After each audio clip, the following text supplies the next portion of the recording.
Numbers 16. Korah, Dathan and Abiram. Korah son of Izhar, the son of Kohath, the son of Levi, and certain Reubenites, Dathan and Abiram, sons of Eliab, and On son of Peleth, became insolent and rose up against Moses. With them were 250 Israelite men, well-known community leaders who had been appointed members of the council. They came as a group to oppose Moses and Aaron and said to them, "You have gone too far. The whole community is holy, every one of them, and the Lord is with them. Why then do you set yourselves above the Lord's assembly?" When Moses heard this, he fell face down.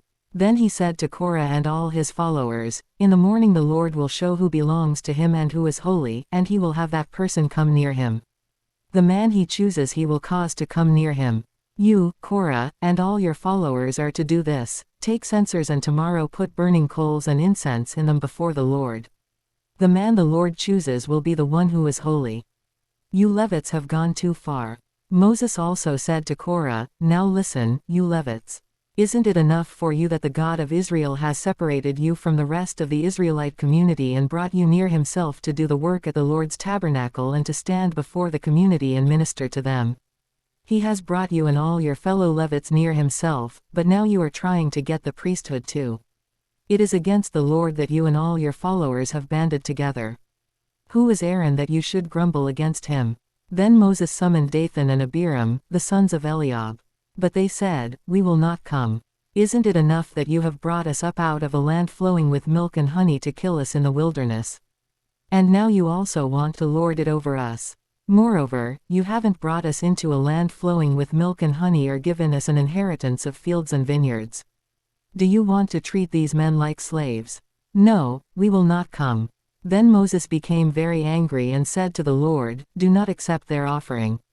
I have not taken so much as a donkey from them, nor have I wronged any of them." Moses said to Korah, "You and all your followers are to appear before the Lord tomorrow, you and they and Aaron. Each man is to take his censer and put incense in it, 250 censers in all, and present it before the Lord. You and Aaron are to present your censers also." So each of them took his censer, put burning coals and incense in it, and stood with Moses and Aaron at the entrance to the tent of meeting. When Korah had gathered all his followers in opposition to them at the entrance to the tent of meeting, the glory of the Lord appeared to the entire assembly. The Lord said to Moses and Aaron, "Separate yourselves from this assembly so I can put an end to them at once." But Moses and Aaron fell face down and cried out, "O God, the God who gives breath to all living things, will you be angry with the entire assembly when only one man sins?" Then the Lord said to Moses, "Say to the assembly, move away from the tents of Korah, Dathan and Abiram." Then the Lord said to Moses, "Say to the assembly, move away from the tents of Korah, Dathan and Abiram." Moses got up and went to Dathan and Abiram, and the elders of Israel followed him. He warned the assembly, "Move back from the tents of these wicked men. Do not touch anything belonging to them, or you will be swept away because of all their sins." So they moved away from the tents of Korah, Dathan and Abiram.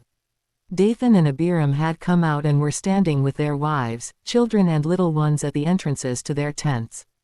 Then Moses said, "This is how you will know that the Lord has sent me to do all these things and that it was not my idea. If these men die a natural death and suffer the fate of all mankind, then the Lord has not sent me. But if the Lord brings about something totally new, and the earth opens its mouth and swallows them, with everything that belongs to them, and they go down alive into the realm of the dead, then you will know that these men have treated the Lord with contempt." As soon as he finished saying all this, the ground under them split apart and the earth opened its mouth and swallowed them and their households, and all those associated with Korah, together with their possessions.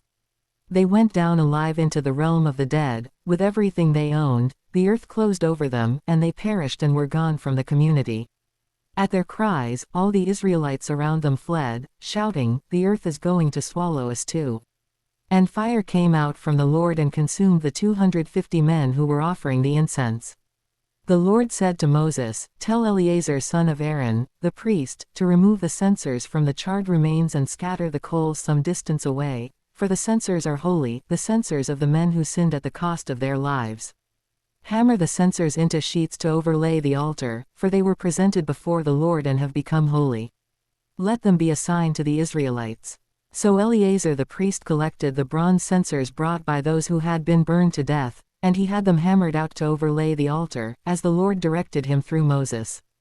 This was to remind the Israelites that no one except a descendant of Aaron should come to burn incense before the Lord, or he would become like Korah and his followers. The next day the whole Israelite community grumbled against Moses and Aaron. "You have killed the Lord's people," they said. But when the assembly gathered in opposition to Moses and Aaron and turned toward the tent of meeting, suddenly the cloud covered it and the glory of the Lord appeared. Then Moses and Aaron went to the front of the tent of meeting, and the Lord said to Moses, "Get away from this assembly so I can put an end to them at once."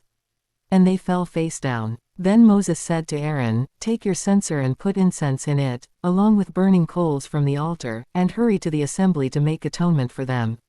Wrath has come out from the Lord, the plague has started."